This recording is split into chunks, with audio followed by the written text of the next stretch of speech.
to read on, his, who he is and everything like that. And I was like, okay, yeah, I know who this fellow is. He's the one that actually DJs or, is like, I guess, he helped, I guess, Ellen DeGeneres with her show.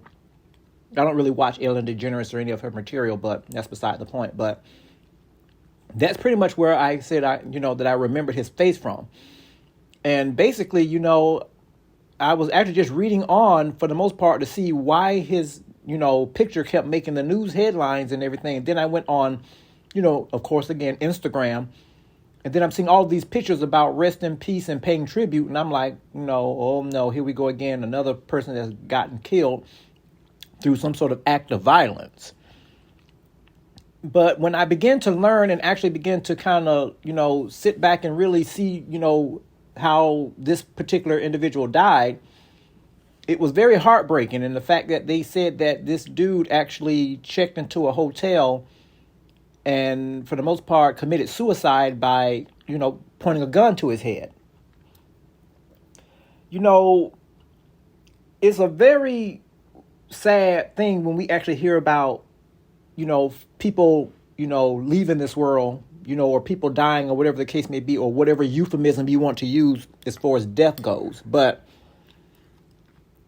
there is something about that act of suicide that really troubles me. I mean, again, death in itself is not really something that a lot of people like to talk about. But when you're talking about suicide, there's really a lot of other things that goes along with that. And basically, even though we hear about, deaths or people dying every day, suicide is really one of those things that we really need to kind of really shed that light on again and really kind of take a deeper look as far as what's really going on. What's the risk factors, what, this, that, and the other. I remember when I was in the military, we had a lot of, people. Of course, being young and in the military, you were away from home for the very first time. At least that's how it was with me. And I'm sure that it was that way for a lot of other young folks. But, I would get depressed and everything around the holidays, because sometimes, you would want to be there, to do the Christmas shopping and, go to the Black Friday deals and everything, the things that you used to do with your family that you could no longer do because you're now in uniform.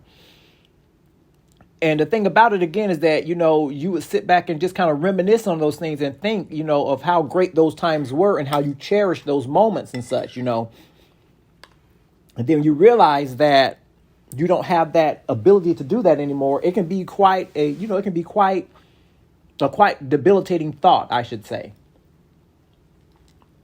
And the thing about it is that, I thank God that I actually had to lean on him.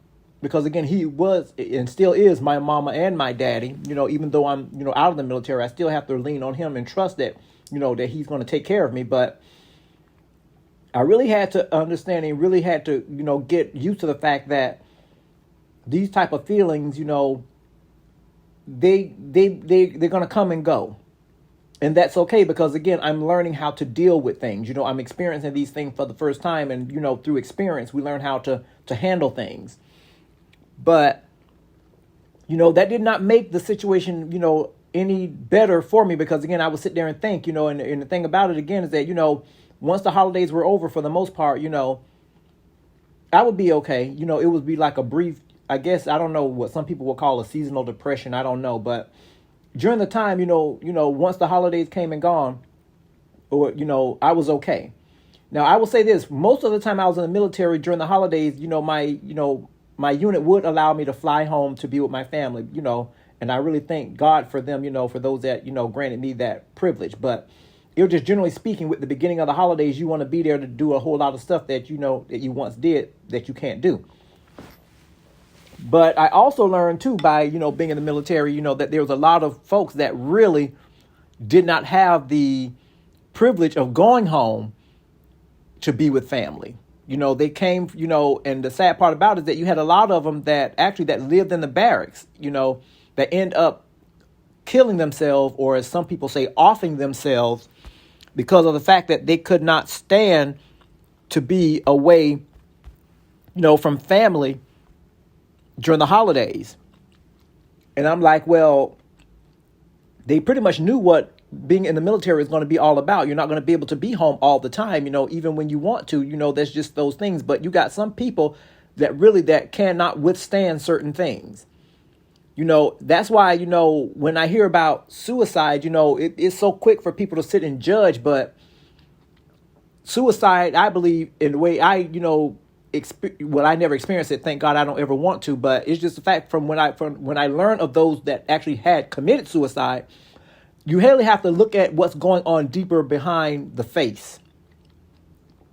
And, you never know what somebody is going through. We always, want to put on a good face, and show our happy side, our jovial side, the side that can make people laugh, and crack jokes and everything like that, and there's nothing wrong with that. God gave us a life to enjoy. But you also have to understand that some people, they have the ability to mask the pain very well. Some people I know with me sometimes, you can read me like a book, and that's something that, that I try to work on, but it's just one of those things that I guess that is just going to always be with me, because for instance, I cannot be feeling my best and I can even try to smile it off. But people, especially my mom and family, they'll be like, something is wrong. Tell me what's wrong. You're up there smiling, but I can see there's something wrong. But with other people, they can mask that very well. You would never have a thought that something is wrong or something that they're going through something. That's why, I always, believe in being kind. I'm not saying that that's something that's unique to me, because that's just one of those basic principles of life. Don't be a jerk all the time. Be nice to people, because you never know what somebody is going through. You never know what type of heartbreak, what type of life's serious situation that a person is going through. But bringing it back to the forefront with Mr. Stephen Boss, which we already know him as Twitch. The story, even though this is still something that is just brand new, that America and Hollywood is still trying to grapple with, they're actually saying here that that he left behind a note, indicating, what was the underlying reason as far as him committing suicide.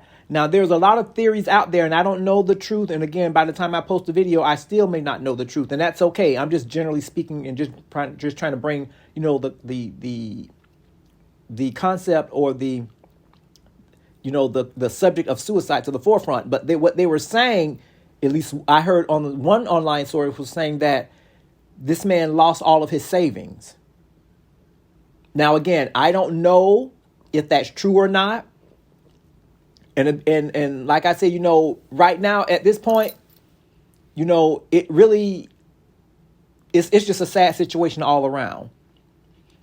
One thing that the Bible tells us, and I'm not trying to trample on this man's memory, so spare me with all of that, because I'm not trying to hear that. But the Bible tells me to put my trust in nothing but him.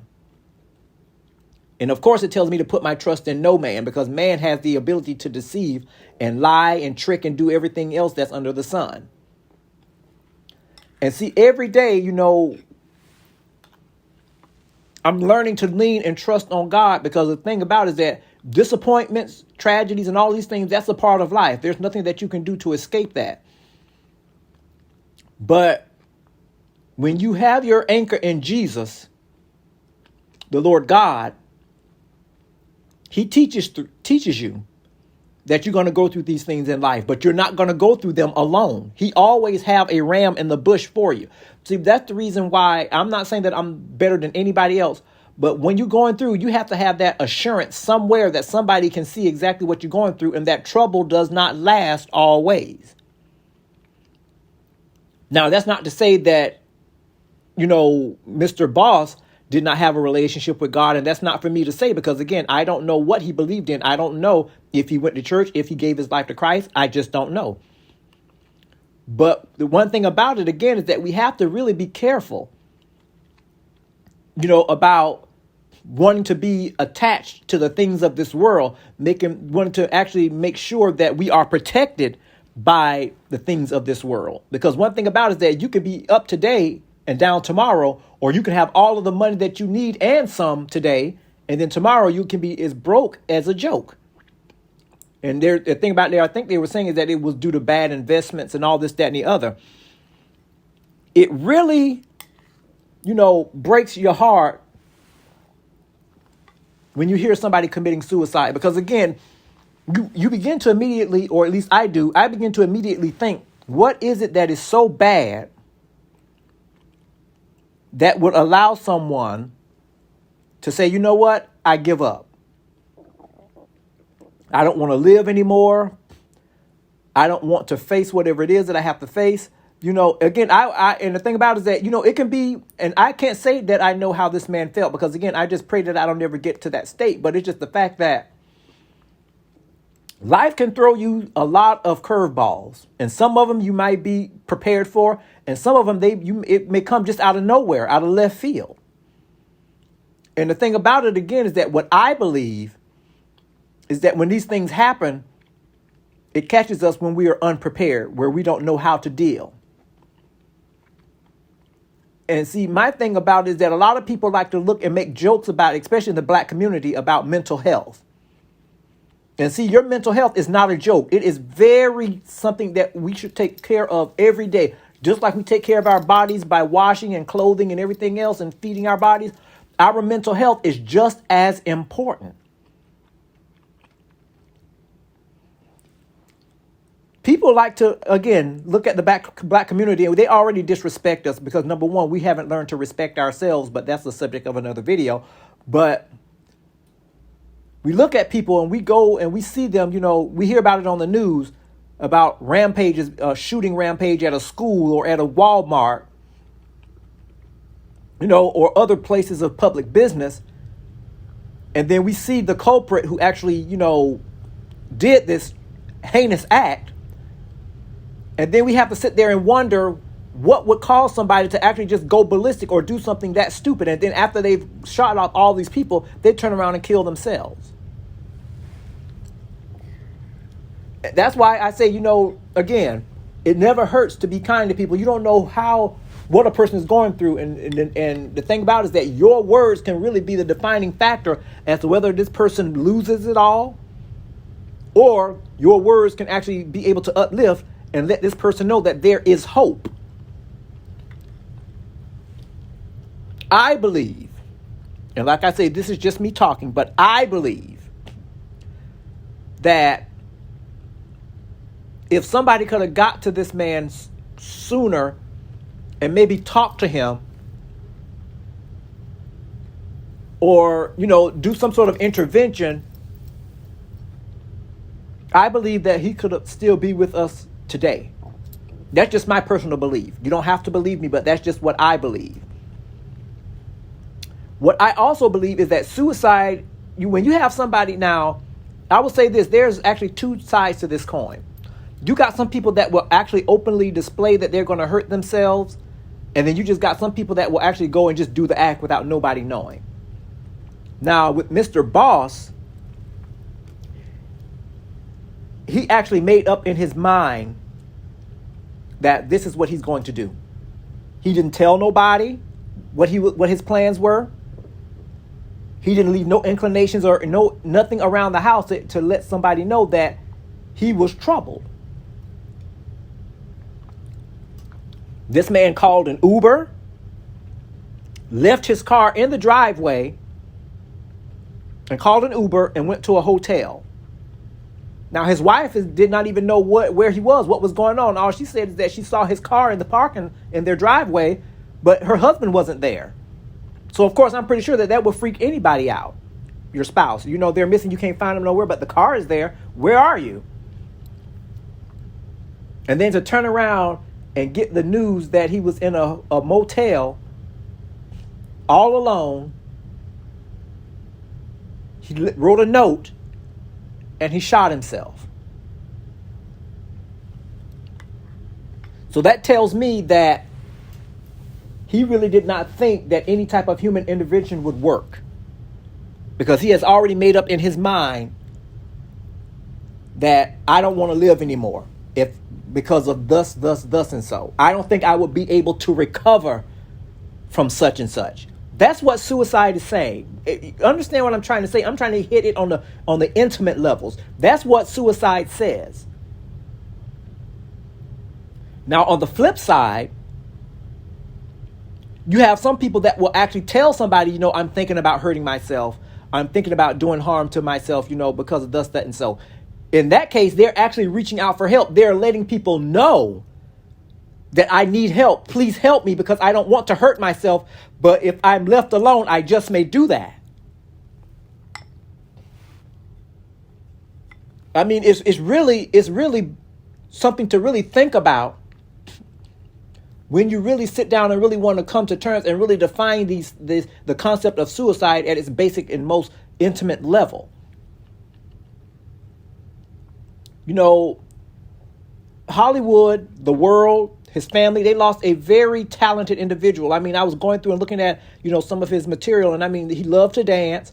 He loved, to crack jokes. He was basically, from what I can see, a family man. The children loved him. Of course, his wife adored him. She even got up and did a couple of dance videos, posted them to TikTok and all of these other type of things that, that this newer generation of folks love, and he did it as well.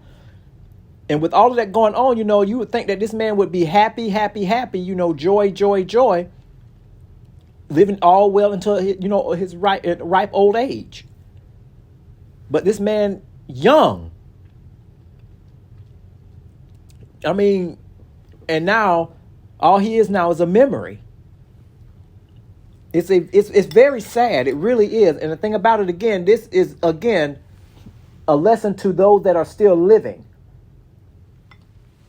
That if you're going through something and you feel like you just can't handle it, reach out, talk to somebody, talk to a pastor, your mom, your dad, or a close friend. If you don't feel like comfortable going to them, talk to somebody so somebody can show you or talk to you to let you know that there is a better way to handle this thing, because you only get one life.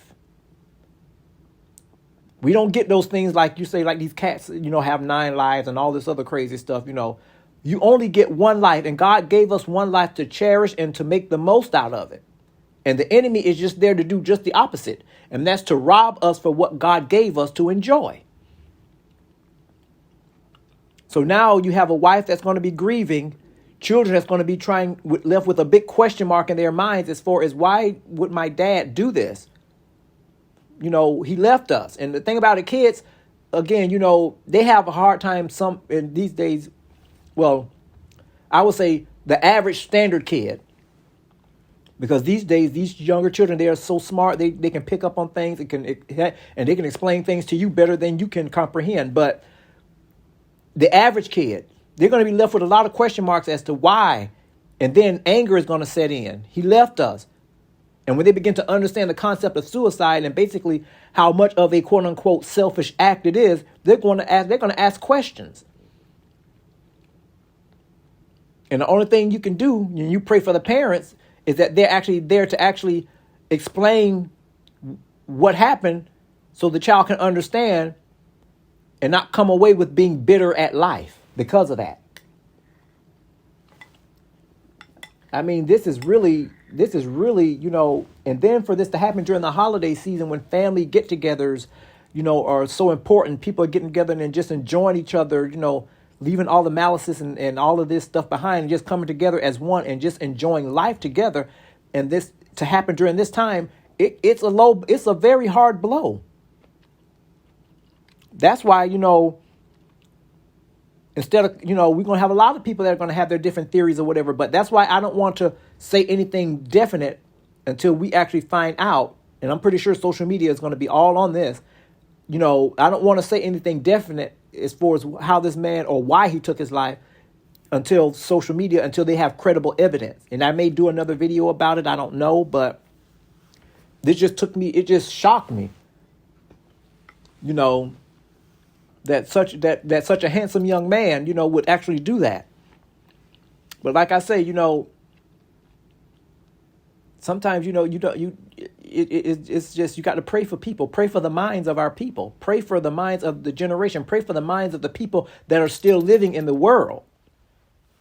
Because again, mental health is very important. We have to make sure that we have a positive outlook on ourselves. And we should not have it based on what we own, who we know, or what somebody else can do for you physically. It shouldn't be about that. Unfortunately, it is in these last days, but the issue is that there's more to it than that. God says that I'm a God of all people and I'm here to provide.